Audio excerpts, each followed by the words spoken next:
সবাইকে শুভেচ্ছা জানিয়ে আমি আজকে আমার আলোচনা শুরু করছি। প্রিয় ভিউয়ার্স, আশা করছি আপনারা সবাই ভালো আছেন। আমিও আজকে আপনাদের সামনে উপস্থিত হয়েছি কথা বলার জন্য। তা হলো, আমরা যারা বাবা মা, আমরা আমাদের সন্তানদের জন্য সর্বোচ্চ চেষ্টা করে যাচ্ছি, করে থাকি। বিশেষ করে শৈশবে শিশুদের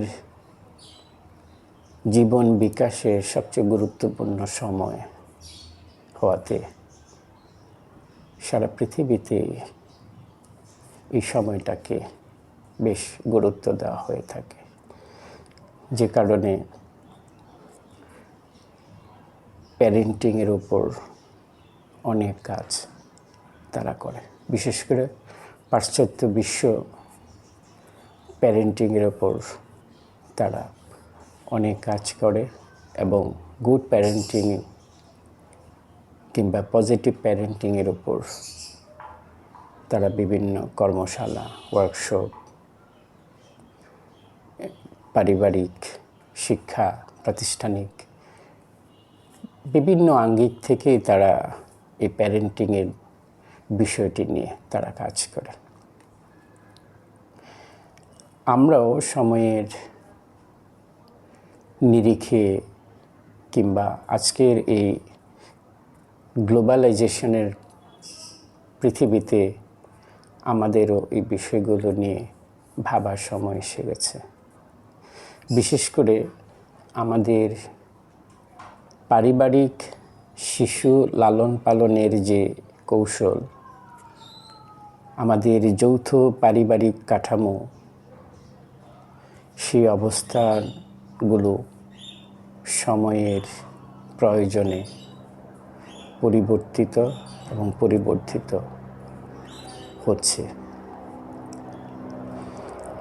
তাই শিশুদের শৈশবকালটি যাতে মানসম্মত হয়, শিশুরা যাতে একটি সুস্থ স্বাভাবিক পরিবেশের মধ্যে দিয়ে বেড়ে উঠতে পারে, সে দায়িত্বটা এখন বাবা মাকেই নিতে হয়।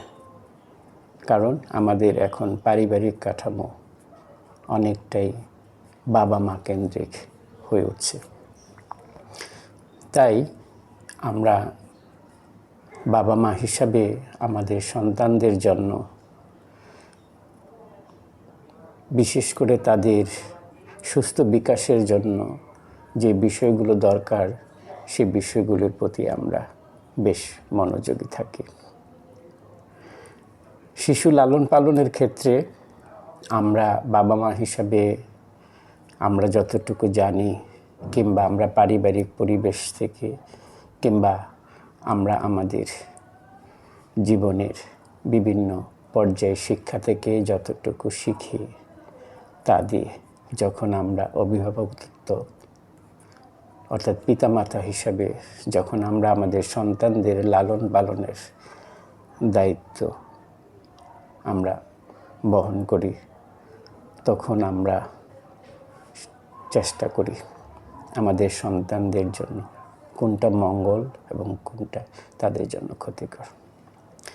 সেই দৃষ্টিভঙ্গি থেকে আজকে আমি আপনাদের সামনে উপস্থিত হয়েছি শিশু লালন পালনের ক্ষেত্রে বাবা মারা সাধারণত কিছু ভুল পদক্ষেপ কিংবা ভুল কিছু আচরণ শিশুদের সাথে করে থাকে বা করার সম্ভাবনা থাকে। বিশেষজ্ঞগণ কিংবা মনোবৈজ্ঞানিক দৃষ্টিভঙ্গি থেকে কোন আচরণগুলো বা কোন পদক্ষেপগুলো ভুল হিসাবে বিবেচনা করা যেতে পারে, সেইগুলো থেকে আমি কয়েকটা ভুল সাধারণত শিশু লালন পালনের ক্ষেত্রে হওয়ার সম্ভাবনা থাকে, সেরকম কয়েকটি দৃষ্টান্ত বা কয়েকটি কারণ আমি এখানে তুলে ধরার চেষ্টা করছি। প্রথমেই বাবা মা শিশু লালন পালনের ক্ষেত্রে যে ভুলটা করে থাকে বা করতে দেখা যায় তা হলো তারা শিশুদের সমস্যা, বিশেষ করে যে সমস্যাটা তাদের মধ্যে ফিক্সড হয়ে যায় সেটাকে অনেক সময় তারা নেগলেক্ট করে। অর্থাৎ যে আচরণটা শিশুর মধ্যে পরিবর্তন করা দরকার, অর্থাৎ সেই আচরণটা আমাদের অবশ্যই পরিবর্তনের জন্য বাবা মা হিসাবে আমাদের চেষ্টা চালিয়ে যেতে হবে। এটাকে অবজ্ঞা করলে হবে না। যদি আমরা অবজ্ঞা করি তাহলে এটি শিশু লালন পালনের ক্ষেত্রে একটা অন্যতম ভুল হিসাবে পরিগণিত হবে। তাছাড়া অনেক বাবা মা শিশুদের সমস্যা ক্ষেত্রে দেখা যায় কোনো সমস্যাকে ওভার এস্টিমেট করে, আবার কোনো সমস্যাকে আন্ডার এস্টিমেট করে। অর্থাৎ সমস্যাগুলো যেরকম হওয়ার কথা, সমস্যাটা যেরকম সেরকম করেই আমাদের বিবেচনা করতে হবে। এবং যদি বাবা মা হিসাবে আমরা মনে করি যে এই সমস্যার সমাধান দরকার, তাহলে অবশ্যই আমাদের সমাধানের জন্য যথার্থ যে কৌশলগুলো আছে সেগুলো আমাদের অবলম্বন করতে হবে। তাছাড়া কিছু বাবা মাকে দেখা যায় তাদের সন্তান লালন পালনের ক্ষেত্রে তারা খুব আনরিয়েলিস্টিক এক্সপেকটেশন, অর্থাৎ অপ্রত্যাশিত, অবাস্তব চাওয়া পাওয়া জায়গাটা তারা সন্তানদের মধ্যে তারা খোঁজার চেষ্টা করে, কিংবা তারা তাদের সন্তানদের উপর চাপিয়ে দেয়। বিশেষ করে শিশুর পক্ষে যে প্রত্যাশা পূরণ করা সম্ভব নয়, এরকম কোনো প্রত্যাশা যদি বাবা মা সন্তানদের উপর চাপিয়ে দেয়, তাহলে সেই সন্তানের আত্মবিশ্বাসের জায়গাটা দুর্বল কিংবা কখনো কখনো ক্ষতিগ্রস্ত হওয়ার সম্ভাবনা থেকে যায়। তাই আমাদের সন্তানদের ক্ষেত্রে আমাদের প্রত্যাশার জায়গাটা আমাদের অবশ্যই খুব সঠিক এবং যথাযথভাবে আমাদের বিবেচনা করতে হবে। তাছাড়া কখনো কখনো শিশু লালন পালনের ক্ষেত্রে বাবা মার মধ্যে দেখা যায় যে তারা শিশুদের যেভাবে তারা লালন পালন করে, কিংবা শিশুদের কোনো ধরনের সমস্যা সংশোধনের জন্য যে আচরণটা বরাবর করার কথা, অর্থাৎ সবসময় করার কথা, তারা তা করে না। অর্থাৎ তারা খুব ইনকনসিস্টেন্ট থাকে। অর্থাৎ দেখা গেল কোনো একটা ভুলের জন্য তারা শাসন করছে, আবার অনুরূপ অন্য একটি ভুলের জন্য তারা সেই জায়গাটা সেরকম করে তারা শাসন কিংবা শিশুকে শিক্ষা দেওয়ার চেষ্টা করছে না। এতে শিশুরা সঠিক আচরণ কোনটা করতে হবে তা অনেক সময় তারা বুঝতে পারে না। সেই জন্য বাবা মা হিসেবে আমাদের মনে রাখতে হবে এই ভুলটা আমরা কখনো করব না। আমরা যেন কখনো ইনকনসিস্টেন্ট আমরা না হই, আমাদের সেই ভূমিকাটা যেন ধারাবাহিকভাবে থাকে, সেটা আমাদের খেয়াল রাখতে হবে। তাছাড়া সন্তান লালন পালনের ক্ষেত্রে অনেক সময় দেখা যায় বাবা মারা তারা পরিবারের রুলস কিংবা সীমাবদ্ধতা এড়িয়ে চলে, অর্থাৎ অ্যাভয়েড করে। তা করা যাবে না, কারণ পারিবারিক আমাদের যে নিয়ম নীতি আছে বা পরিবারের সদস্যদের মধ্যে যে যতটুকু আমাদের সীমাবদ্ধতা আমাদের রক্ষা করার কথা, সেটুকু আমরা অবশ্যই বাবা মা হিসাবে আমাদের সন্তানদের আমরা শিক্ষা দেব। আমরা কখনো এই জায়গাটা আমরা কখনো অ্যাভয়েড করব না, এড়িয়ে যাব না। তাছাড়া শিশু বা সন্তান লালন পালনের ক্ষেত্রে দেখা যায়, সন্তান যদি কোনো কারণে বাবা মার সাথে কখনো কোনো ধরনের খারাপ আচরণ করে কিংবা কোনো ভুল করে, বাবা মা সন্তানদের সাথে তারাও তাদের মতো করে আচরণ করার চেষ্টা করে। এটাও কিন্তু একটা বিগেস্ট মিস্টেক। কারণ শিশুরা ভুল করবে, এটি তো স্বাভাবিক। আমরা যদি তাদের মতোই আচরণ করি তাহলে তারা শিখবে কোথা থেকে?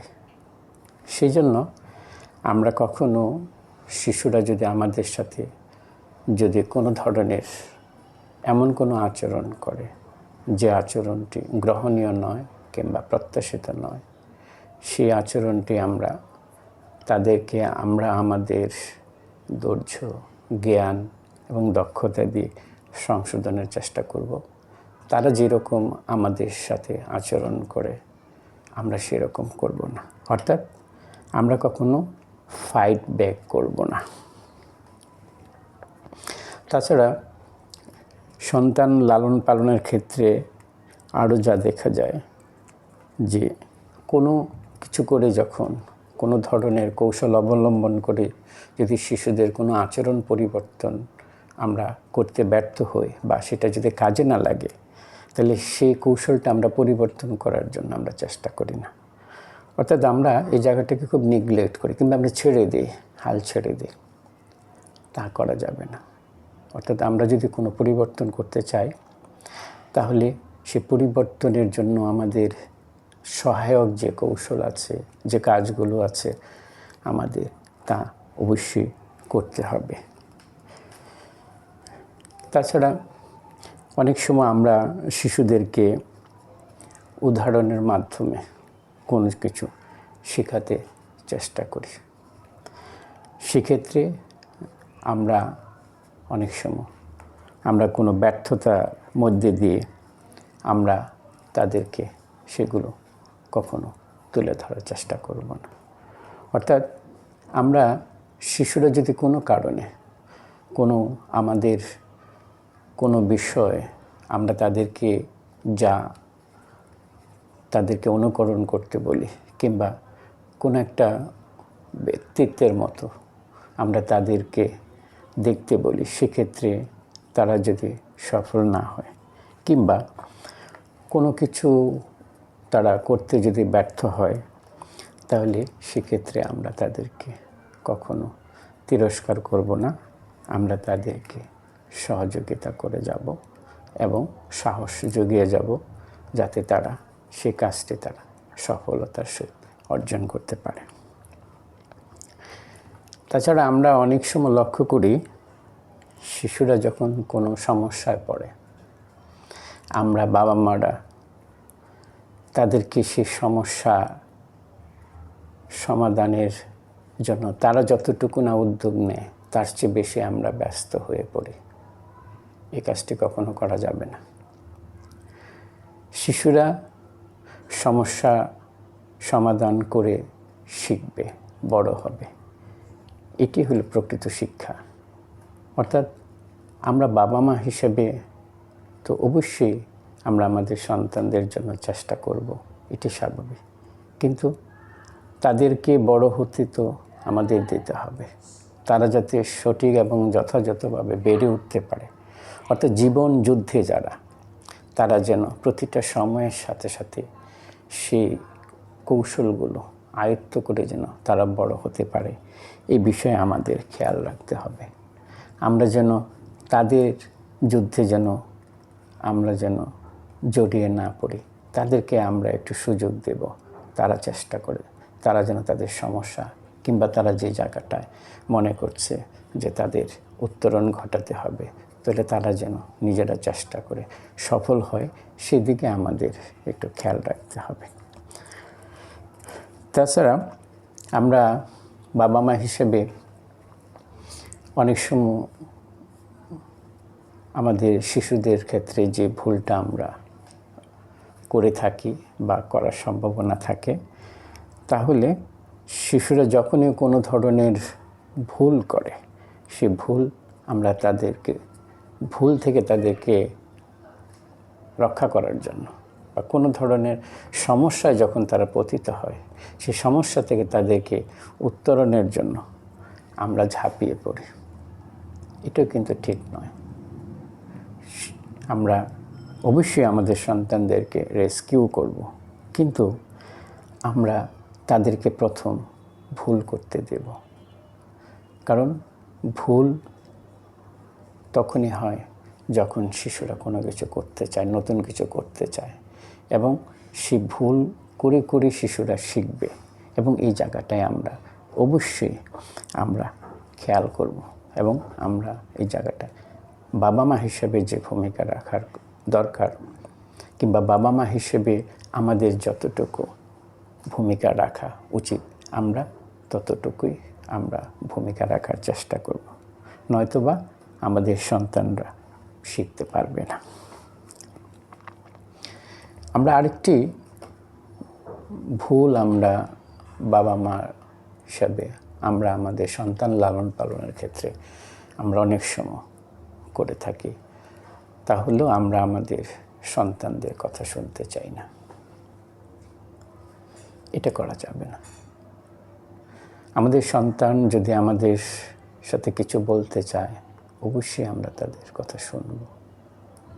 কারণ তারা যখন কিছু বলতে আসে, অর্থাৎ আমরা ধরে নিব তারা সেই বিষয়টা সম্পর্কে আরও ভালোভাবে জানতে চায়। যদি আমরা না শুনি, তাহলে তারা যে ভুলের মধ্যে আছে, কিংবা তারা যা বলতে চাচ্ছে, সে বলার জায়গাটা হয়তোবা তারা নিজের মধ্যে লুকিয়ে রাখবে। হয়তোবা এই বলাটা হয়তোবা খুব জরুরি ছিল আমাদের শোনা। সেজন্য আমরা যখনই আমাদের সন্তানরা আমাদের এখানে কিছু বলতে আসবে, আমরা খুব মনোযোগ সহকারে শুনব। তাতে কি হবে? তারা তাদের গুরুত্বটা বুঝতে পারবে যে আমরা তাদেরকে গুরুত্ব দিচ্ছি। আর আমরা যদি তাদের কথা না শুনি, তাহলে তারা ভাববে যে পরিবারে তাদের গুরুত্ব কম। অর্থাৎ সেক্ষেত্রে শিশু হয়তোবা নিজেকে ভুল বুঝতে পারে। সুতরাং আমাদের আজকের এই আলোচনা থেকে আমরা যে বিষয়গুলো তুলে ধরার চেষ্টা করেছি, তা হলো সন্তান লালন পালনের ক্ষেত্রে বাবা মা হিসাবে আমরা যে ভুলগুলো করে থাকি, কিংবা ভুলগুলো করার সম্ভাবনা থাকে, সেই বিষয়গুলো সম্পর্কে খুব অল্প বিস্তর এখানে তুলে ধরার চেষ্টা করেছি। আপনারা আপনাদের নিজেদের মতো করে বিষয়গুলো একটু বোঝার চেষ্টা করবেন, বুঝে নেবেন। কিংবা আমি জানি আমি যতটুকু বলছি তার চেয়ে আরও অনেক ভালো আপনারা জানেন, এবং আরও এর চেয়ে অনেক যথাযথভাবে আপনারা আপনাদের সন্তানদের লালন পালন করছেন, এই বিশ্বাস আমার আছে। এবং এই বিশ্বাস থেকেই আমি আপনাদের সামনে হাজির হই। আমিও আপনাদের সাথে শিশুদের জন্য ভাবি। আমার এই ভাবনার জায়গাটুকু আমি আপনাদের সামনে তুলে ধরি। সবাই ভালো থাকবেন। আবার চেষ্টা করব অন্য কোনো বিষয় নিয়ে আপনাদের সামনে উপস্থিত হতে। অসংখ্য ধন্যবাদ আমার এই কথাগুলো শোনার জন্য।